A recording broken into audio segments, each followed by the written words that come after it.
How close am I, Faye?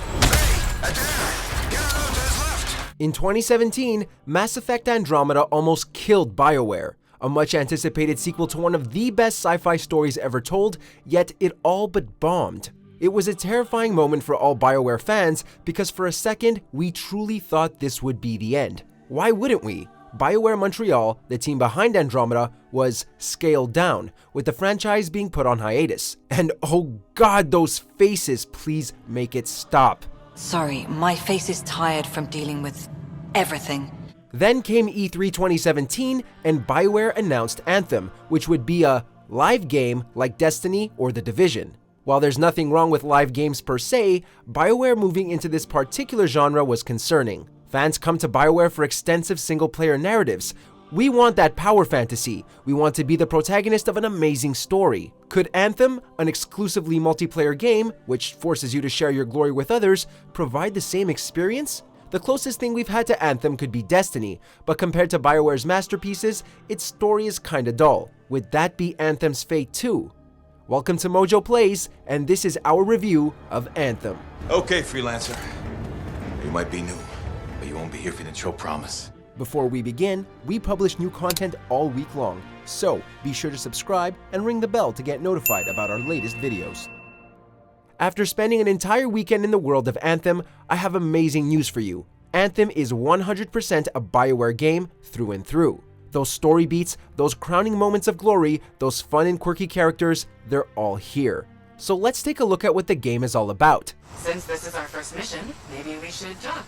Get to know each other? You are a freelancer, one of the many that belong to an ancient faction of brave fighters, responsible for protecting humanity against the many threats of a harsh and unforgiving world.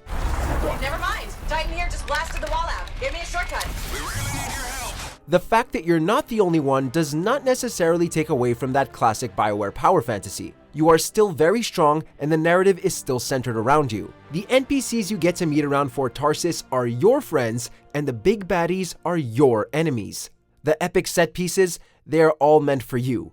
It just so happens that every now and then, 3 other freelancers join you in your adventures, which, to be honest, is kinda weird. Oh, my bad. I misread the numbers. At least the correct location isn't far.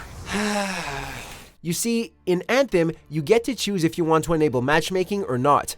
If you enable it, the game puts you in a squad of 3 other people. But this doesn't necessarily create a social environment. Yes, there is voice chat in the game, but most of the time people are just silent. There isn't even an in-game chat, which is something most multiplayer PC games have. There is no narrative reason for you to enable matchmaking, but if you do, and start doing one of the story missions and a cutscene kicks in, none of your comrades in arms are anywhere to be seen. Where did they go? Did they just hide when I was having that conversation with the monitor in that cave? Well, now this is awkward. A freelancer? Oh, useless. On top of that, if you end up with a bunch of speedrunners, you may end up missing some crucial story moments. Great place to die, Owen. Get you down? But the fact remains that the game really wants you to enable matchmaking. And to be fair, the game feels fuller when you got others around. It feels like Bioware wants to replace our beloved companions from their other games with real people. In theory, that sounds amazing. The reveal trailer from E3 2017 was showcasing precisely that. You been in there yet? I haven't. We should do that later with Kim. Yeah, you could use the XP. However, it's debatable whether real people could ever replace the cool banter provided by the likes of, say, Mr. Garrus Calibration's Vicarian. You do know who you're talking to, right? That being said, we are in the pre-launch week of a live game, meaning that there is a lot of upcoming content. The endgame content that currently exists is fun and can be as challenging or as easy as you want, since you get to choose difficulty levels a la Diablo 3. Furthermore, Bioware has announced that there will be longer missions, and if they're anything like the raids in Destiny 2, we might be in for a treat. Even the way it dies is unnerving. Speaking of Destiny 2, Anthem isn't Destiny 3. Sure, it's a loot shooter, but that's where the similarities end. First of all, the storytelling is much better. You can spend as many hours in Fort Tarsis talking to NPCs as you can in free play shooting things. But it seems like there are no romance options in Anthem, so what even is the point? Furthermore, you can get a good understanding of the lore and just what the heck is going on without having to watch hour-long breakdowns on YouTube. I don't associate much with freelancers. Okay. Or anyone not a sentinel, really. Well, I hope you don't regret getting to know one of us. Yes, me too. Second, Anthem doesn't lock you into a single class and therefore doesn't force you to level up multiple different characters. Instead, you can unlock all 4 javelins in the game as you progress through the game's story. Plus, the combat is a blast. Say what you will about Andromeda, but the gunplay in that game was pretty darn fun. Anthem has inherited all the good stuff and used it as a great foundation to build something so much more. Easy keeps you alive. Wouldn't call this living, inspecting sensors every month. Yeah, pays the bills. Not exactly the freelancer motto. Yeah, so the freelancers are back on their feet. We can enjoy all the gorgeous scenery Bastion has to offer.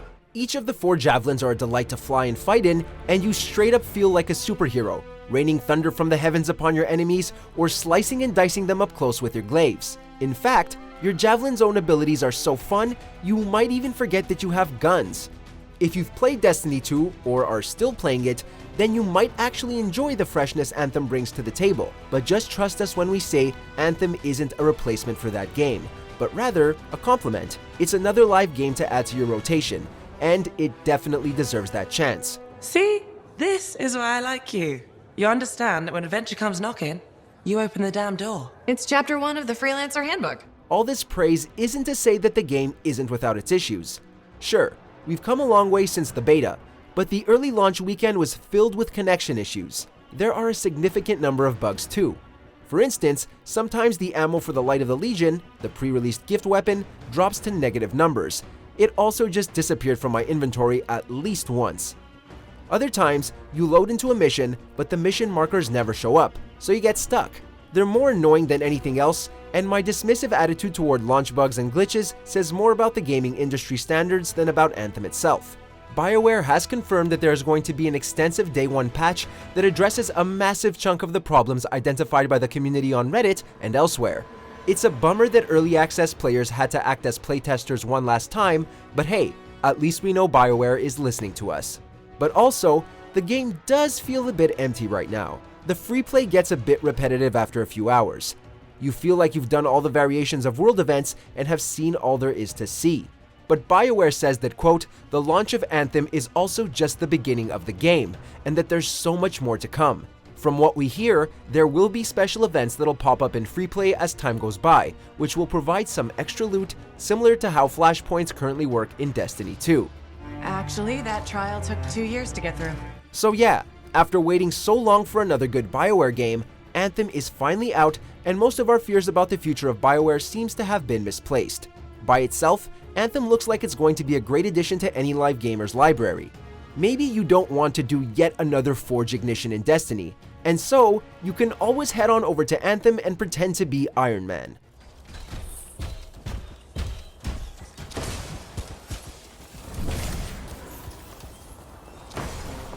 Don't let anyone tell you otherwise. Anthem is a Bioware game. As of right now, I have fully bought into the roleplay and can proudly say that I'm a freelancer. But Anthem is also a promise. Already, we're hearing that the Mass Effect franchise isn't actually dead, and we even got a teaser for Dragon Age 4 not so long ago. Anthem is a promise that Bioware isn't dying and that it might thrive.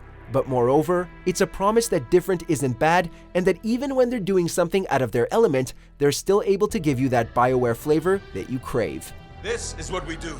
So we're gonna go in there and we're gonna take on whatever unholy beast it spits at us, and we're going to tame that thing. Together. Let's do it. Yeah. Ready, Captain 1? Ooh, ready. Strong alone, stronger together.